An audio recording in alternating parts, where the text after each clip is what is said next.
And this is a group of leaders from across the country that we work with to develop an agricultural-led, a producer-led set of strategies for thinking about improving habitat for pollinator conservation. And as part of this collaboration with these diverse leaders, we've come out today to look at the variety of ways that you can pull pollinator habitat, native bee habitat, onto working farms. What we're standing in is this little insectary row that I planted several years ago, and I really had no intention of trying to develop a wonderful pollinator habitat. My whole goal was to create a pollen source for beneficial predaceous insects for the vineyards. Somewhere along the line, the Xerces Society came along and said, hey, there's a lot of bees out there flying around, and so then it became a dual-purpose insectary. It shows how much potential there is in all of our unused areas on our ranches. You know, I had no idea, you know, until they came out and started cataloging everything, how many different bees that would be flying around out here. I do see an increase in the surrounding vineyards of the guys, the lacewings and those kinds of things that I was trying to develop a population of. And it's obviously attracted beneficials. One of the unique things about this site compared to some of the other places we visited is this sort of the willow pond over here. How long has the willow pond been here? Do you know, Gio? Oh, probably 15 years.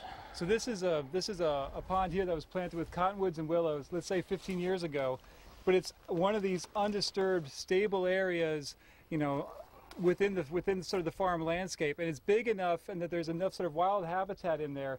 I think that's part of my opinion about this site, is that's really been an important nesting area for bumblebees, and part of the reason why bumblebees have been so successful here. And then having the resources out here, as well as all the willow in that site, as well as along the slough here. Willow's very early flowering. It's one of those flowers that really jumpstarts bees in an area. And so having this chunk of undisturbed habitat really kind of sets the stage for this site, for this habitat to go in to really then expand its impact and to get those bumblebees in particular in really early on, where I feel like it's going to take a little bit longer at a site like Butler, where it's sort of this linear habitat that's kind of out there, stretched out in the landscape without kind of a nice chunk, a big chunk of sort of, in a way, slightly overgrown, you know, kind of, I don't want to call it a wild area, yeah. But it's not like you go in there and mow or spray. Yeah, it's not used. The reservoir isn't used for irrigation. It's just there. And it's probably great wildlife habitat too. Yeah, there's a few geese and ducks out there. We've got a long way to go before we really understand how to get good pollinator plants incorporated into hedgerows and to be sustainable. We've come a long way in just a short period of time, but there's so many neat plants in California that aren't yet being used. I thought and we've talked today a number of times about the lack of flowering things this time of year, and there is a real lack of flowering things because there's no water. You'll find flowering things around the riparian zones, but you get out to our dry sites, if it's native and it's not choked out with too much grass. I picked these this morning. Flowers, this is vinegar weed.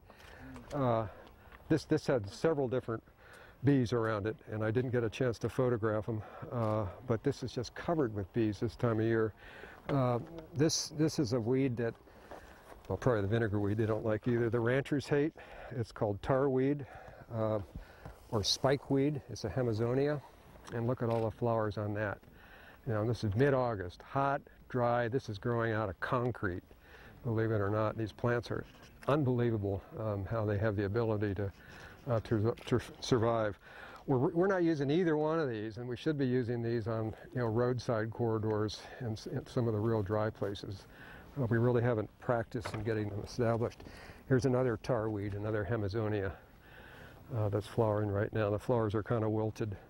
And here's, if you pay attention to the roadsides right now, this is called turkey mullein or doveweed. Has a seed that dove and quail and other things just love, and once it's a real late bloomer too. You really can't see the flowers on it, but I've noticed a lot of bees using turkey mullein. So there's some great stuff that we're just starting to look at to get into production to put into these mixes. I was impressed by the commitment of some of the farmers here. It's really something that they sort of get a kick out of. And a lot of what they're doing, the last place we looked at a farm, and along his canal ditches, rather than naked sides, he has plants planted in there and shrubs that are pollinator friendly. But they also help clean the water, they stop erosion and sediment, and so there's many, many good things come out of that planting, which he originally did for enhancing pollinators. So it's just, it's exciting to see those multi-purpose areas where you get a lot of good for many things. We've seen a very diverse landscape. We've seen all types of production agriculture, and I think the message, one of the takeaway messages we've learned here in California is that there are many opportunities for all types of farming and ranching operations to establish habitat that will provide a home for native pollinators that can really supplement and enhance the pollination services perhaps they're getting from managed bees that they're paying for right now.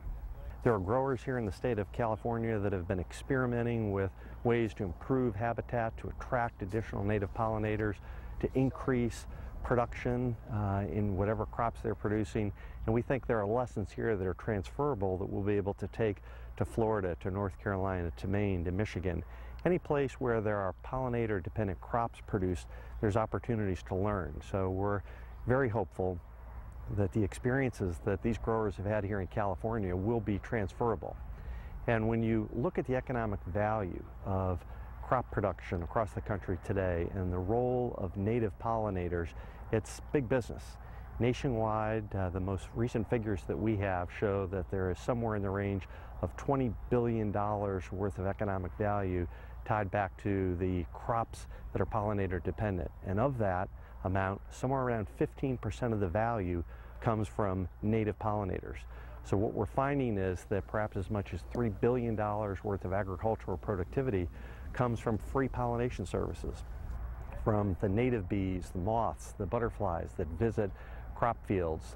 And when we can establish good conservation practices where we have diverse habitat where they can rest and nourish themselves and visit the fields to increase production, we're improving biodiversity, and we're also improving the economic viability of the farming and ranching operations.